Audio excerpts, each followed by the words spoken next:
pour revenir sur l'émission C'est à vous, où Éric Zemmour a lancé sa brillante offensive de rentrée. Signalons d'abord qu'aujourd'hui Boulevard Voltaire publie un article indiquant comment intervenir auprès du CSA pour contrer l'opération en cours diligentée par le CCIF dont nous parlions hier. C'est un simple formulaire à remplir. Boulevard Voltaire fournit des éléments prédéfinis pour cela, et donc j'invite chacun à le faire. Pour revenir donc à cette émission, les adversaires de Éric Zemmour ont été laminés, et pour cause. Zemmour ne professe pas d'opinion bêtement partisane, il ne cherche pas à favoriser un quelconque résultat politique, d'un bord ou d'un autre, il ne rentre pas dans le jeu des idéologues manipulateurs de la bien-pensance. Au contraire, il les combat. Il les combat en disant ce qu'il est interdit de dire, en sortant la vérité du puits, en s'appuyant sur ce que chacun, armé d'un peu de jugeote et de bonne foi, peut comprendre et aisément constater, et en s'appuyant sur les faits, les textes, et sur le bon sens, tant vilipendé par nos enfumeurs pour pouvoir faire prendre des vessies pour des lanternes, sur la sagesse populaire et ancestrale, tant bafouée par un modernisme décervelé et déculturé. Face à cela, ces adversaires qui n'ont guère l'habitude d'être réellement confrontés à un véritable débat ont piteusement tenté de placer leur ultime recours en jouant de façon putassière d'une corde sensible. Mais nous connaissons tous des musulmans parfaitement intégrés et qui sont charmants. Ces gens ne posent pas de problème. Ce ne sont pas des terroristes. Qu'en faites-vous? On ne va pas renvoyer des millions de personnes maintenant qu'elles sont installées chez nous. Et ainsi de suite. En l'occurrence, Zemmour n'a pas eu besoin de répondre à cette façon piégeuse de poser le problème, car il n'a pas laissé à ses vis-à-vis l'occasion de développer leur offensive habituelle. Il est vrai qu'ils étaient un peu médusés par ce qu'ils entendaient, à quoi sans doute ils ne s'attendaient pas, même de la part du sulfureux Zemmour. On peut tout de même le faire à sa place, pour toutes ces autres fois où les maîtres du jeu ont pu développer à loisir leur poison, sans réplique, et pour rappeler à nos compatriotes quelques solides réponses que l'on peut et doit apporter à ce genre d'arguments de charlatans. On notera pour commencer que les pires terroristes sont toujours présentés par leur entourage comme des gens polis, discrets, aimables. Jamais on n'aurait pu penser ça de lui, c'est pas possible, c'est pas mon fils, c'est pas mon voisin, il buvait de l'alcool. Le tout inévitablement conclu par un catégorique c'est pas ça l'islam, hanté du non moins impérieux pas d'amalgame. Qui sont la vraie raison d'être de ces déclarations étonnées? C'en est même un des marronniers les plus insupportables de nos médias. On l'a vu encore hier. Il y a là, pour une large part de toute évidence, de la taquia en mode pilote automatique, de la défense communautaire par défaut. Ce que prouve, au passage, l'autre versant de la chose qui s'enclenche aussitôt, automatiquement, et qui est tout aussi insupportable, sinon plus. Je veux dire les indécentes jérémiades sur les pauvres musulmans éternellement victimes des atrocités de leurs coreligionnaires, dont on se demande bien d'où elles sortent. Mais il est vrai aussi qu'on ne peut tout à fait écarter une part de naïveté banale et de sincérité dans ces ébahissements, notamment de la part de sous-chiens ingénus, mais aussi de personnes non entièrement tenues par leur appartenance communautaire, ce qui n'arrange pas le problème.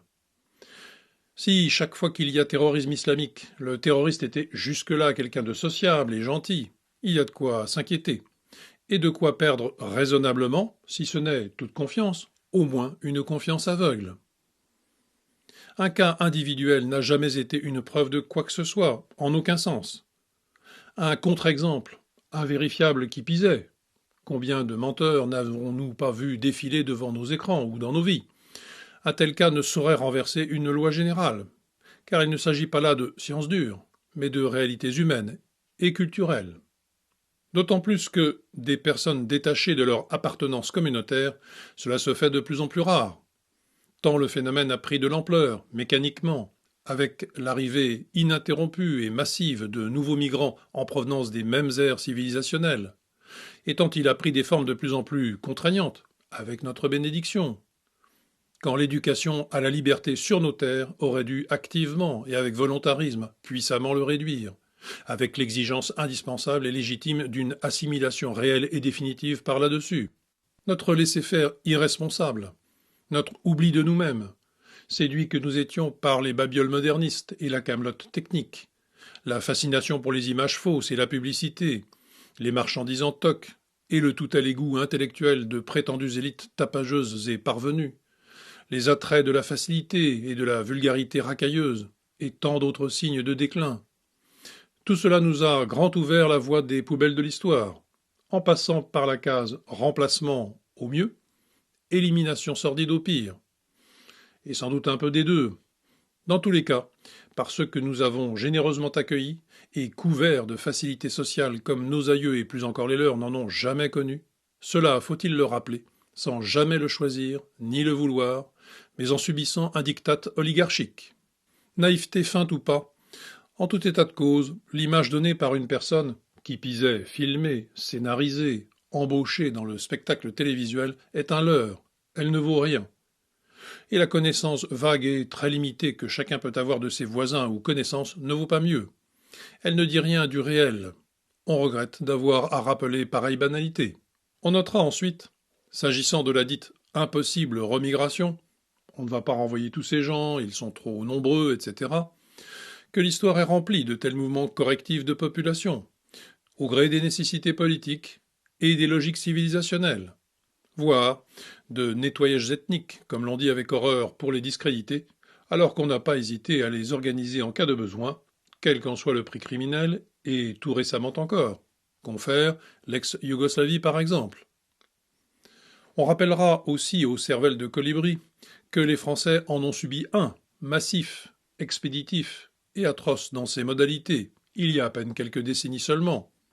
Quand l'Algérie, nouvellement indépendante, a estimé impossible pour son identité, elle l'a estimé impossible pour son identité, soulignons-le, malgré ses engagements, et même son intérêt bien compris, impossible de conserver les populations françaises installées depuis des générations sur son sol.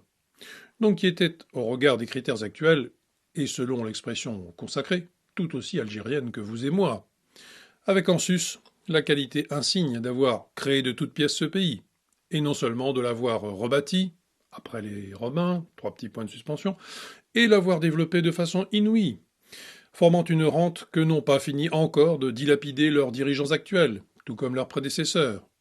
C'est dire, tant ils sont spécialement doués pour cela. Yvan Rioufol, qui craint tout extrémisme et cherche les voies d'une solution aussi aimable que possible en France même, est contraint d'en convenir. Cette guerre qui vient, selon le titre de son dernier ouvrage, je cite, « Nous ne pouvons pas la perdre, car nous sommes acculés sur notre propre et unique sol. » La France n'est pas un terrain vague, ni un hôtel de passe. Les Français, s'ils ont une nature aventureuse pour les plus maritimes d'entre eux, n'ont pas de vocation à la diaspora. Il faudra donc bien que les choses soient tranchées, tôt ou tard. Et elles reviendront à la seule alternative pensable, assimilation sans reste et sans retour, ou remigration vers les origines préférées, quel qu'en soit le prix, pour tous, les uns et les autres. On soulignera encore, à ce sujet, qu'une remigration discrète mais hautement symbolique se fait tous les jours, celle des défunts, dont les corps retournent à leur terre natale et auprès de leurs anciens, indiquant mieux que toute autre chose combien l'attachement des populations qui nous submergent à leur terre d'accueil est purement conjoncturel et intéressé, à dire le moins, et plus profondément, comme plus gravement, combien notre terre ne sera la leur que lorsqu'elle ne sera plus la nôtre, ni celle de nos ancêtres, dont ils auront éradiqué la plupart des traces, soit volontairement, soit par abandon. Un abandon plus rédhibitoire encore que le nôtre, qui est premièrement coupable. On ne le rappellera jamais assez. Plus trivialement, on notera que devant les problèmes invraisemblables posés par l'immigration définitivement folle de ces derniers temps, la Suède, comme le Danemark, ayant décidé récemment de durcir les conditions d'accueil des réfugiés, contre toute attente, on a vu les malheureux migrants à bout de souffle et en perdition réagir à cette occasion en révélant l'opportunisme de leur déplacement, puisque, face à ce durcissement, de nombreux demandeurs d'asile abandonnent leur démarche et quittent ces pays souvent pour retourner dans le leur, nous apprend l'agence RT. L'abominable et impossible remigration ne serait donc pas chose si compliquée?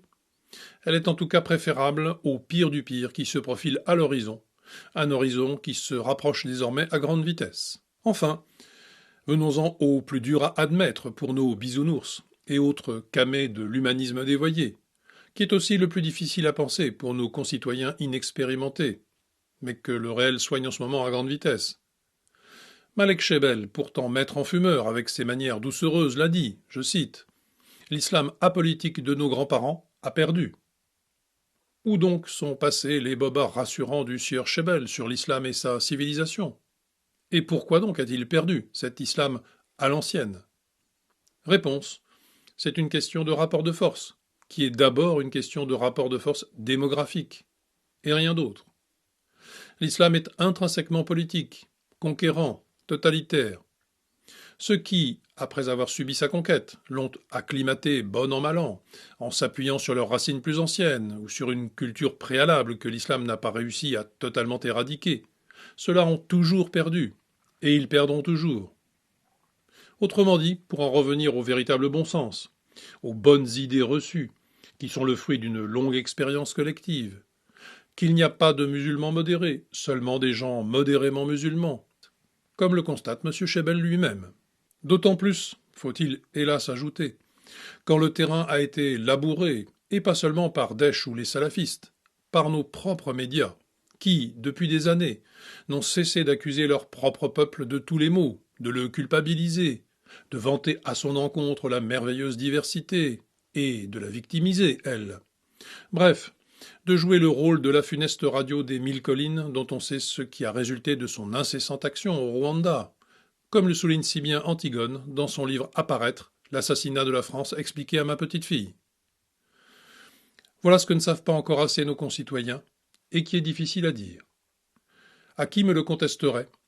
Je tiens à disposition et mon expérience, acquise et reçue, et mes raisons. Sagesse proverbiale. Un peu d'expérience éloigne des préjugés, beaucoup y ramène. Mais, après ces considérations en réponse à ce que rétorquent toujours nos adversaires, il faut en venir à l'essentiel, qui tient en quelques mots. La question posée par l'islam, et plus généralement par l'immigration non assimilable, n'est pas une question individuelle, de personnes, mais une question politique. On ne se détermine pas sur ces sujets en fonction du cas de Pierre ou de Paul, de Fatima ou de Youssouf, si estimable soit-il, mais en fonction d'une réflexion et de choix politiques, en raison, avec un grand R, et pas en émotion trouble, qui plus est lourdement sollicitée. Tout argument de ce type doit être balayé par principe, sans avoir à prouver ni son cœur ni son humanité, qui ne saurait être en cause, balayé comme incongru, mais surtout comme lamentable, honteux, manipulateur et indigne. Le problème, ce ne sont pas les musulmans ou les immigrés, ce qui ne veut pas dire grand-chose. Le problème, c'est l'islam, et plus généralement, la distance civilisationnelle entre peuples qu'on veut à toute force mélanger, contre toute raison. La technique consistant à individualiser une problématique générale, quelle qu'elle soit, en suscitant une empathie qui est en vérité le plus souvent un sentiment purement égoïste, qui donc manie une forme indirecte de chantage, est un procédé particulièrement vicieux, qui relève de la fameuse instrumentalisation, cette instrumentalisation qu'on reproche tant aux adversaires de la bien-pensance obligée. Or, c'est bien l'arme constante des médias, trompeurs et illusionnistes, propagandistes et collabos. Comme il nous reste peu de temps, nous nous contenterons d'une simple brève pour conclure. Hier, mutinerie à la prison de Vivonne. Il s'agit de la prison où est détenu le frère Mera. C'est la 3e mutinerie en 8 jours, après celle d'Angers le 4 septembre, puis celle d'Éton le 7 septembre. D'après l'UFAP-UNSA, je cite, 9 projets terroristes visant le personnel pénitentiaire ont été déjoués depuis lundi dernier. Mais n'en doutons pas, tout cela va très bien se finir.